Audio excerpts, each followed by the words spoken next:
So first off, thank you, Chris Castro, Chris Stampar, and Julian Belilty for coming here to the ICD and speaking with us and giving a great presentation about your foundation or organization. So first off, I'd like to ask you a few questions, just kind of go more deeper into what we talked about earlier. So for the first one is about sustainable development. And to what extent do you consider development and environmental responsibility to be mutually exclusive? And do you believe a compromise can be reached between emerging and developed nations which allow for sustainable growth? First off, thank you to the ICD team for allowing us to come here. It's a really incredible honor. Sustainable development is a very hot topic right now. I had the honor of going down to Rio Plus 20 for the United Nations conference, and that being obviously the main theme of the conference.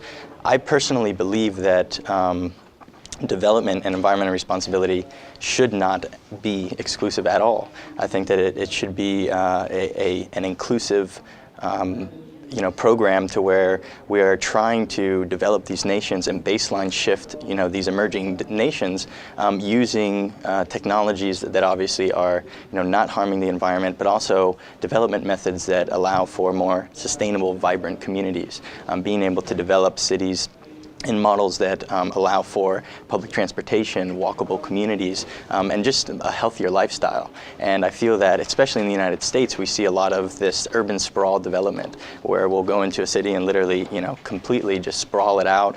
There's the need for transportation with automobiles, obviously running on fossil fuels. And so I think that looking towards, other developed nations already who have incorporated some of these sustainable models is essential for the growth of the world and for these emerging nations to come.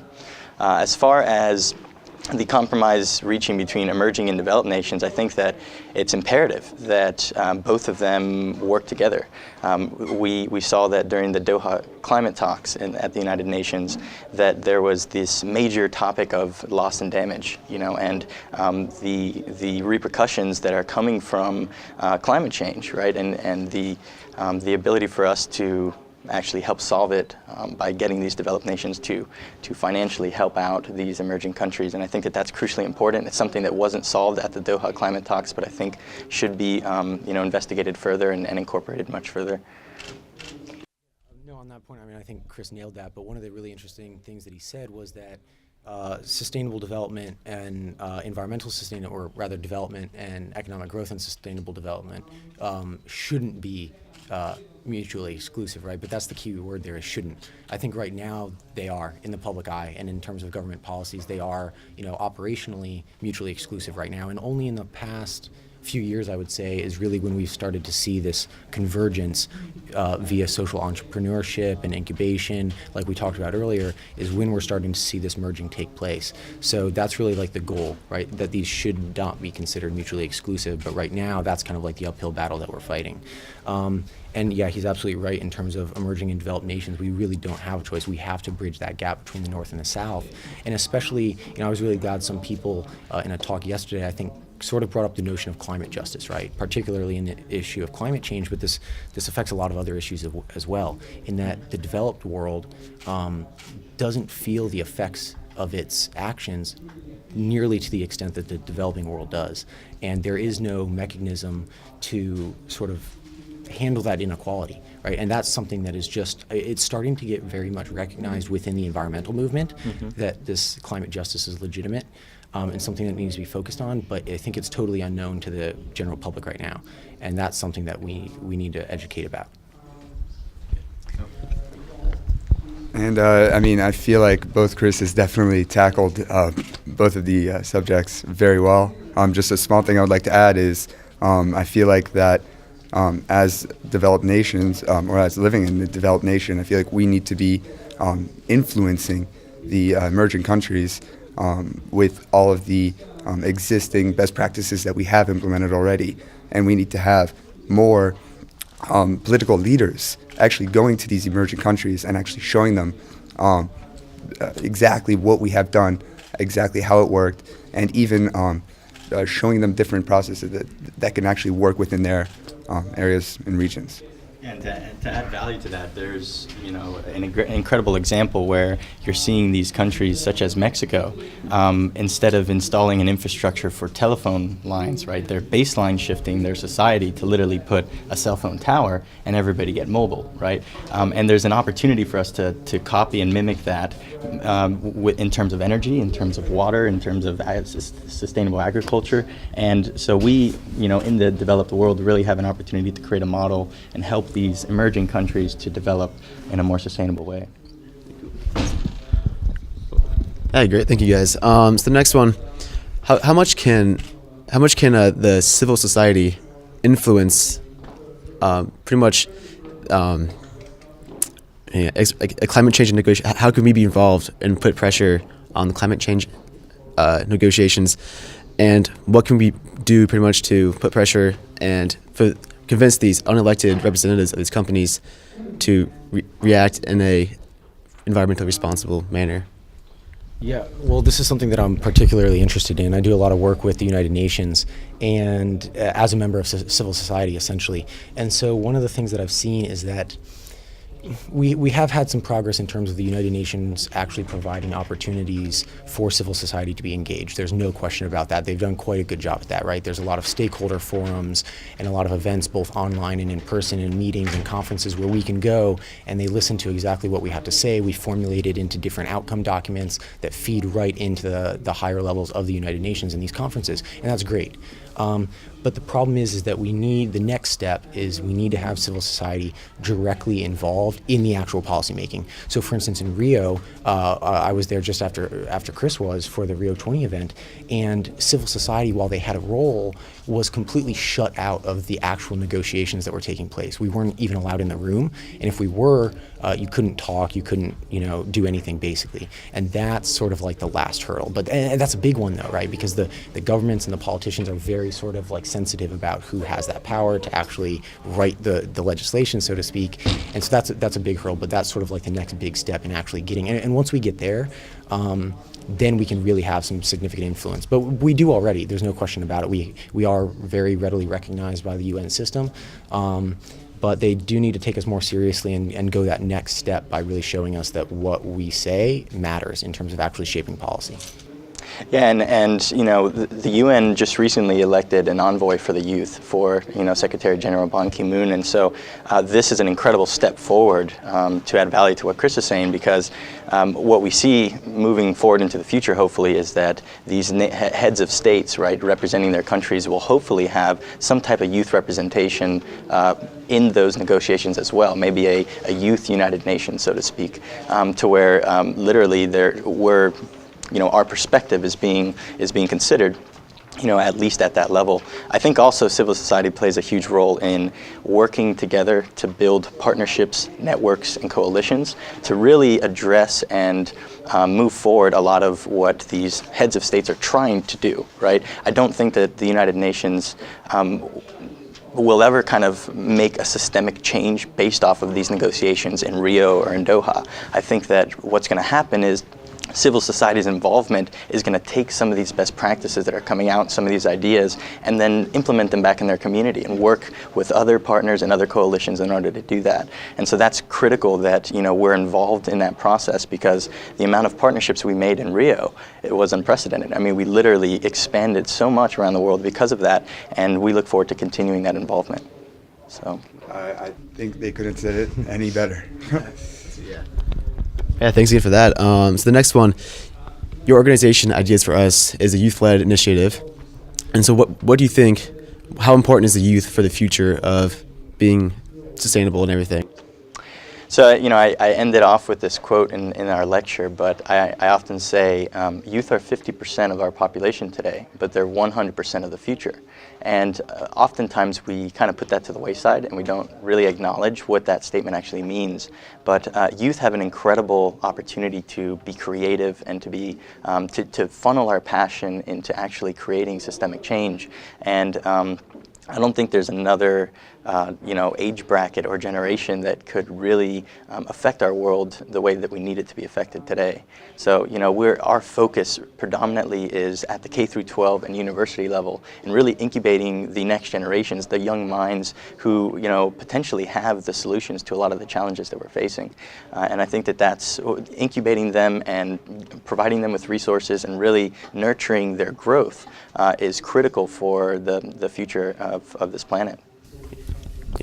Yeah, I think one of the important things to note here, there's no question that the youth are the ones that are driving this change, right? Because we have to do it for ourselves, essentially. We're the ones that are going to feel these impacts. But one of the things that I've noticed a lot and has particular significance for the UN system is that it's this concept of intergenerationality, right? Is that, yes, we have to be the ones doing the brunt work, right? But we also do need support from the adults that are in positions of power right now. And to be totally honest, I think we've all experienced this. We have plenty of adults in the system who are very, very encouraging and extremely supportive of what we do. But I've certainly encountered personally many, many times situations where adults really would just rather not have me involved because of my age. And that's difficult. And one of the things that we often see is that, so you have youth conferences and youth sections of the conference where it's all youth, which is good, but that's separate from the section where there's adults, and then it's only adults. So for instance, I had the honor of addressing the United Nations headquarters in New York, and I was only 19 at the time, but I was the only student anywhere close to that age in the entire list of 700 participants, and they didn't even actually know that I was that young when they invited me. So I kind of like snuck in and surprised them, but that's an issue, right? We need to sort of bridge that gap and have the adults and the youth at the same table. And until we do that, that's, I think, still an obstacle that we have to work with. That is definitely something that I agree with, and it's something that I've experienced as well, where really the older generations don't really take us seriously, even though we're the ones who are being educated about this, even though we're the ones who, and this is like a word that really comes to mind, is hope.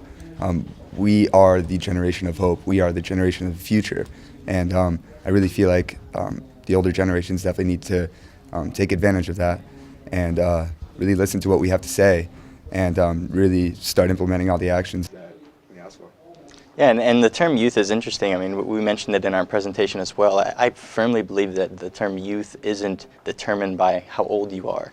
Oftentimes we say youth, and in the UN's process, it's anyone under 30, right?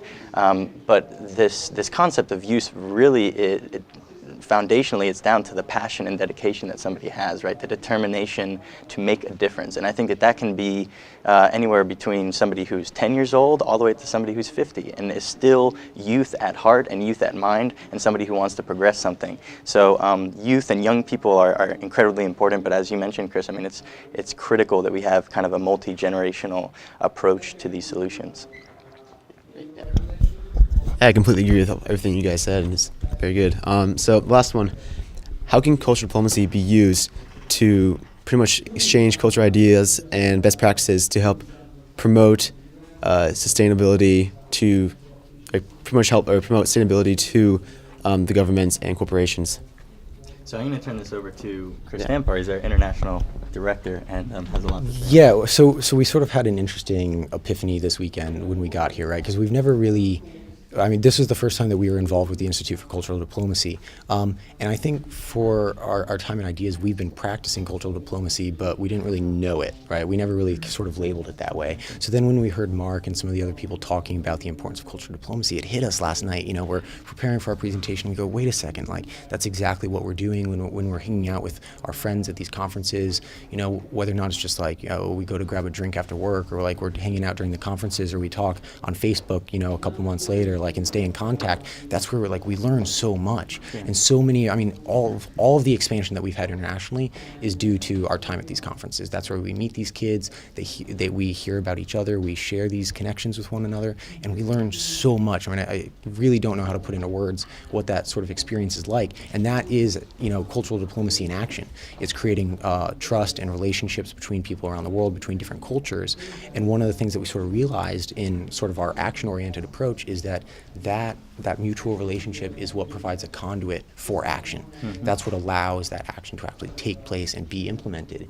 And so, yeah, I mean, that hit us last night. Yeah, no, it was an epiphany, and you know, our movement now in various parts of the country and in the world really comes down to us being able to share best practices with other youth who are just as passionate, just as ambitious, and you know, creating that environment for collaboration and partnerships really allows us to move forward and ingrain some of those solutions at their local level. So we're literally just incubating and, you know, collaborating on that front, and I think it's really, really important to do that. Yes, and something I'd like to add, just from being here this past weekend at this event and seeing the Institute of Cultural Diplomacy really act almost as a hub for bringing all these different types of people together, all different ages as well, government officials, NGOs. This is really what brings us together and really think about ways that we can actually bring these solutions to a reality. Yeah, and when it comes down to it, culture it's ingrained in each one of our societies. It really is kind of like the fingerprint of our nations, right? And so being able to harness the power of each other's culture is incredibly important, and also share different cultural benefits and different cultural, you know, aspects of our ways of living will, you know, open the minds of other people and will allow us to adapt and, you know, adopt others, and just be open to working with, you know, others in different parts of the world, whether you're an emerging or you're already an existing and developed nation. And that's critical. You know, oftentimes we're kind of just separated and we don't provide that environment to collaborate and participate with each other. And that's very important for us to move forward. Mm-hmm. Agreed. Yeah, I think you definitely inspired a lot of the youth in this conference already with your presentation. Really liked it and everything. So, but yeah, thanks again, Chris, and Julian. It's been an honor to have you guys here and come talk to us and everything. So thank you very much. Yeah, and check out more information on our website, ideasforus.org. And yeah, we really appreciate it. All right, sounds good. Thank you. Thanks.